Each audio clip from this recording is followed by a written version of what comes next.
तो आदिवासी अगर नहीं बचेगा इस बहुत रिच दृष्टिकोण के साथ, नेचर के ऊपर इसका जो दृष्टिकोण के साथ अगर नहीं बचेगा, तो दूसरा जो जनरल समाज है, मेन स्ट्रीम समाज है, उसका क्या होगा?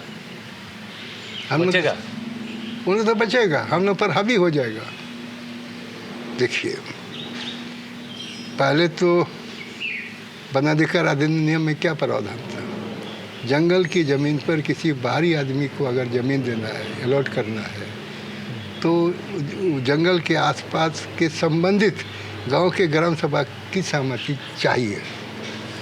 लेकिन अब उसमें संशोधन कर दिया, अब ग्राम सभा की ज़रूरत नहीं, सहमति की ज़रूरत नहीं। सरकार जिसको चाहे उसको जंगल की ज़मीन पे ज़मीन दे सकता है। यह छत्तीसगढ़ में वही हुआ, क्या जगह का नाम भूल रहे हैं? हाँ हाँ हाँ, वहाँ 12 आदमी में ग्राम सभा से बिना पूछे कर दिया। अब हम लोग के यहाँ वैसे ही होगा, जंगल की ज़मीन पर बाहर लोगों को बचाएगा। हम लोग बचेंगे कहाँ? देखिए, हम लोग तब बचेंगे जब हम लोग कमर्शियलाइज्ड होंगे। जंगल काटने हम लोग भी लग जाएंगे, जंगल काटने लग जाए और बिजनेस से पैसा कमाने के बारे में जब हम लोग सोचें, तब हम लोग बच पाएंगे।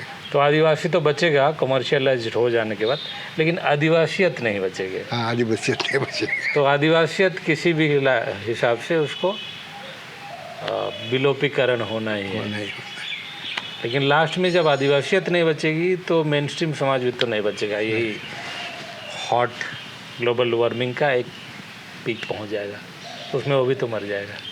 अब जब ये बात बोले है ना, यहाँ कभी लू नहीं चलती थी चाय भाषा में, कभी नहीं। ऐसा तो लू चलने लगी। अच्छा, कोल में यहाँ नहीं चलता था, शीतलहरी, अब लगता है अब शीतलहरी चलेगी।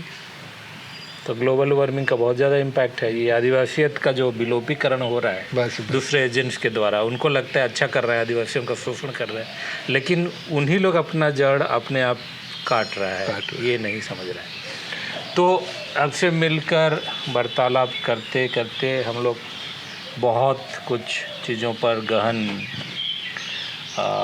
सोच में गए हैं। हमारी उम्मीद है कि हमारी जो वार्तालाप है दूसरे समाज, मेन स्ट्रीम समाज, उसको भी फ़ायदा हो, आदिवासी समाज को भी फ़ायदा हो, आदिवासियत बचे, मेन स्ट्रीम समाज भी बचे। तो आपको बहुत बहुत धन्यवाद और जोहार।